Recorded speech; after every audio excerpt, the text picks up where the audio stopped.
In this video, you'll learn the basics of Minecraft command blocks.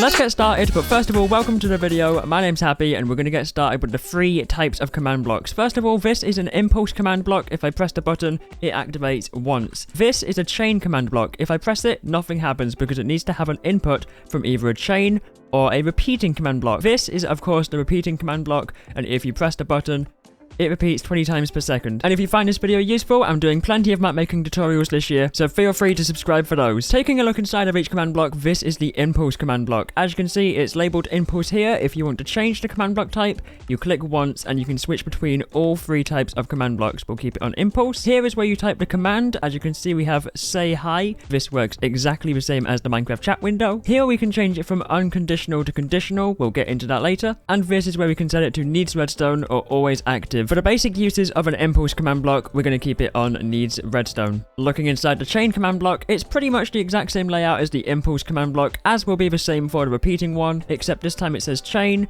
We've currently got it set to unconditional, and this one is always active. If it's set to needs redstone, it likely won't work. Similar story for the repeating command block, same layout, except we have it on repeat, unconditional, and needs redstone. To get an impulse command block, type /give @s command _ block and press enter. To get yourself a chain command block, type /give @s chain _ command _ block and press enter. And finally, to get yourself a repeating command block, type /give @s repeating _ command _ block and press enter. Now let's go over how to use the impulse command and the chain command. I've got 3 demonstrations set up here. This one uses redstone and this one uses the chain commands. Both of these things do exactly the same. They both say hi, hi 1 and hi 2. You can see hi, hi 1, hi 2. If we press this button, you get hi, hi 1 and hi 2 in the chat, but there's a slight delay between them. Whereas if we use the chain command block, it's pretty much instant. There will be a very slight delay, but you won't notice that in the game. So how have we got this set up? Well, we have a button powering this impulse, powering this, which goes through here, which goes through here, and through here. Inside here, we have impulse, unconditional needs redstone, same for all 3.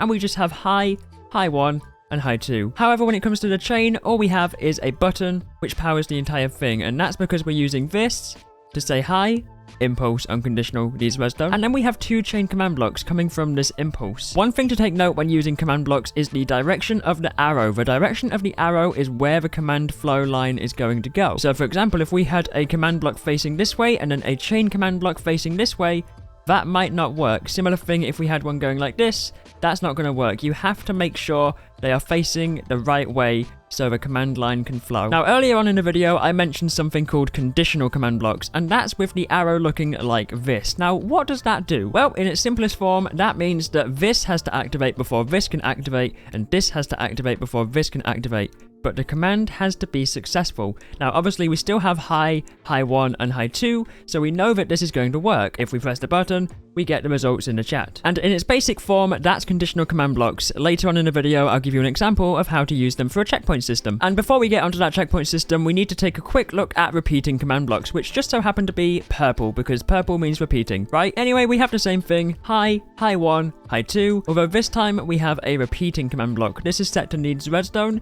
You can set this to always active, but be aware if you do that, yeah, your chat's going to get spammed. These are unconditional command blocks, and they are both set to always active, otherwise they won't run. If we press the button, you can see our chat gets spammed because we've now powered this with redstone, so it's going to send 20 times per second through here, sending highs into our chats. And of course, if you wanted, you can power these with redstone, and they will just go on forever until you turn the redstone lever off. Now we move on to the fun part, which is how you can make a checkpoint system using normal command blocks, so an impulse command block, or a system that is automatic and the command block can be anywhere you like. As you can see, there's not a single command block underneath here.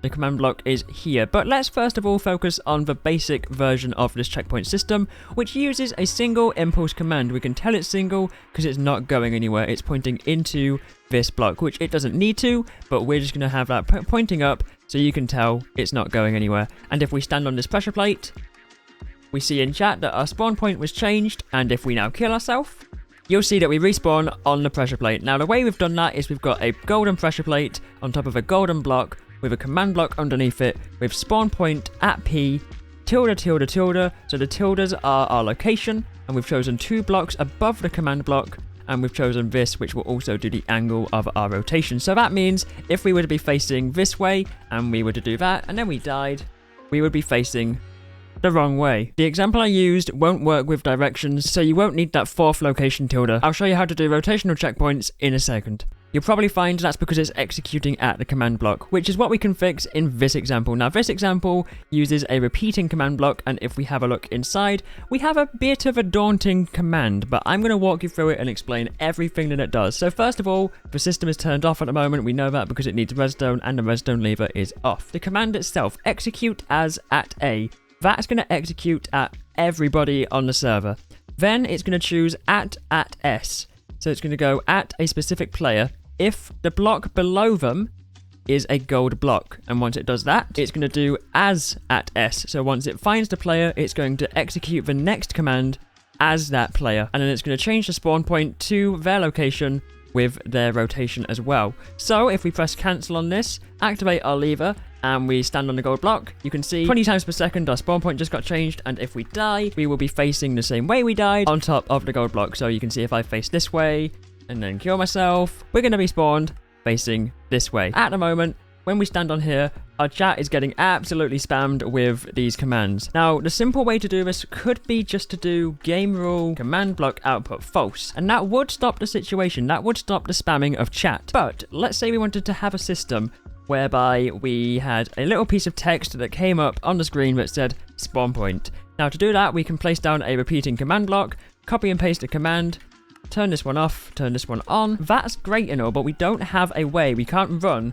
another command inside of this command block. So what we're going to need to do is we're going to need to grab a chain command block, one of these. And what we're going to do is we're going to follow the direction of the arrows, that is this way, and we're going to place one of these like so. Then what we're going to do is we're going to go inside of it, inside of the repeating one, copy the command, and we're going to paste it in. And then we're going to take out everything after the word run. And what we're going to do, we're going to type in title at S, title again, and we're going to type in 2 quotation marks, spawn point, as if I can spell it. And we're going to press done. Now you'll see, if we stand on this, you can just about make out spawn point being spammed on the screen right now. So how can we get around this? Well, usually in a parkour map, you're only going to be activating a spawn point once. So how can we get around this? Well, we can add another command block, like so, and this time we're going to make it conditional. That way, this will only activate once this has activated.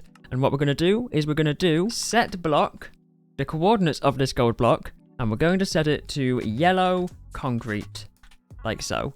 We're not going to actually do it. We're going to copy the command and we're going to paste it into here. So now this will be gold until we stand on it. And as you can see, it only said spawn point once.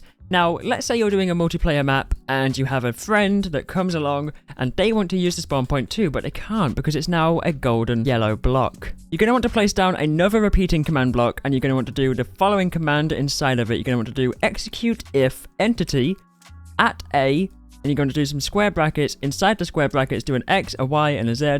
Make sure you put little commas in between them. Put in the coordinates of the block. So for my case, the yellow concrete is at X 28, minus 28, Y, minus 9, and Z 3. Then do another comma, distance equals 3, ... That means you have to be 3 or more blocks away, and then type run, set block, again, the coordinates of the block, to Minecraft gold block. That way then, if you start walking away from it, it will change to a gold block. So let's do the full sequence. We stand on it, slash spawn point. We kill ourselves, we spawn back on this, and then we run away, and then the spawn point is reactivated for the next person. So there you go. You should now understand the basics of Minecraft command blocks. If you need any more help or have any more questions, let me know with a comment down below. Subscribe for more Minecraft map making tips, and I'll see you next time. Bye bye.